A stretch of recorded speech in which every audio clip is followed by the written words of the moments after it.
Hello दोस्तों, स्वागत है आपका हमारे YouTube चैनल ज्ञान लोक में। आज हम बात करेंगे संज्ञा यानी नाउन के बारे में। तो चलिए शुरू करते हैं।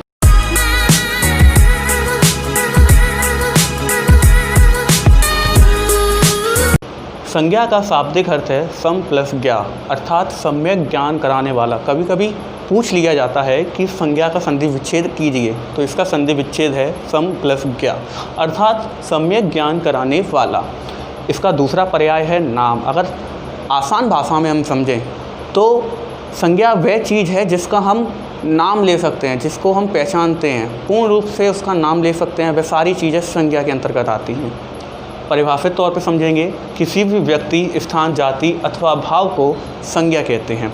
किसी भी व्यक्ति यानी विशेष व्यक्ति का नाम, राम, मोहन, सीता, गीता, स्थान दिल्ली, आगरा, बम्बई, ग्वालियर, जाति यानी कोई भी जाति, फल, पर्वत, नदी, अथवा भाव यानी अंदर की इमोशनल्स को संज्ञा कहते हैं। संज्ञा के तीन भेद होते हैं: व्यक्तिवाचक संज्ञा, जातिवाचक संज्ञा, भाववाचक संज्ञा। सबसे पहले हम पढ़ते हैं व्यक्तिवाचक संज्ञा के बारे में।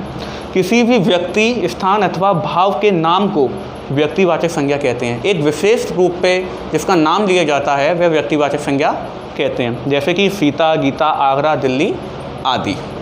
अब बात करते हैं जातिवाचक संज्ञा की। जातिवाचक संज्ञा में क्या है? जहाँ पर किसी विशेष समूह आदि का बोध होता है, जातिवाचक संज्ञा कहलाते हैं। विशेष समूह यानी कि उदाहरण के तौर पे समझेंगे, राहुल फल खाता है। राहुल क्या खाता है? फल खाता है। एक जाति का बोध करा रहा है, फल जाति का बोध करा रहा है, राहुल फल खाता है। तो ये जातिवाचक संज्ञा हो गई। अब देखते हैं, राम आम खाता है। यहाँ एक विशेष फल की बात कर रहे हैं, आम की, तो यहाँ व्यक्तिवाचक संज्ञा हो जाते हैं। अच्छा, अब आगे देखते हैं, जातिवाचक के अंतर्गत द्रव्यवाचक और समूहवाचक संज्ञाएं भी सम्मिलित हैं। द्रव्यवाचक यानी एक पदार्थवाचक संज्ञा है। पदार्थ के अंतर्गत सोना, चांदी, लकड़ी ऐसे आ जाते हैं। एक द्रव्यवाचक संज्ञा है। देखो, द्रव्यवाचक संज्ञा किसी पदार्थ या द्रव्य का बोध कराने वाली द्रव्यवाचक संज्ञा कहलाते हैं, जैसे कि सोना, चांदी, लकड़ी आदि। समूहवाचक की बात करते हैं हम। समूहवाचक संज्ञा जिस शब्द से किसी समूह या समुदाय का बोध होता है, समूहवाचक संज्ञा कहलाते हैं, जैसे कक्षा, भीड़, झुंड आदि। अब बात करते हैं नंबर 3 टॉपिक, भाववाचक संज्ञा की।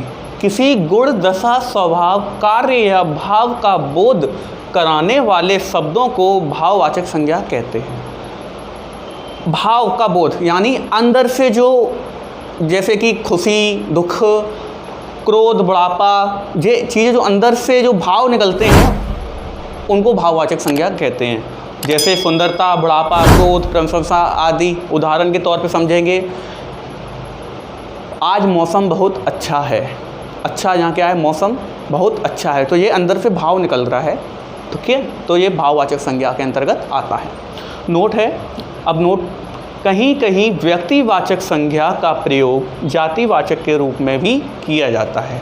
कभी कभी क्या है, व्यक्तिवाचक संज्ञा का प्रयोग जातिवाचक में भी हो जाता है। तो बताते हैं, किसी ना किसी परिवार में विभीषण मिल ही जाते हैं। यहाँ विभीषण क्या है? एक नाम है, व्यक्तिवाचक संज्ञा है, लेकिन किसी ना किसी परिवार में विभीषण मिल ही जाते हैं। किसका बोध करा रहा है? जातिवाचक का बोध करा रहा है। ठीक है, जो भेद खोलता है उसी को विभीषण बोलते हैं। लेकिन ये क्या है? एक पर्टिकुलर नाम है, लेकिन इसका बोध किस में हो रहा है? जातिवाचक के रूप में हो रहा है। ठीक है, कई बार क्या होता है, जातिवाचक संज्ञा का प्रयोग कि व्यक्ति विशेष के लिए होने लगता है।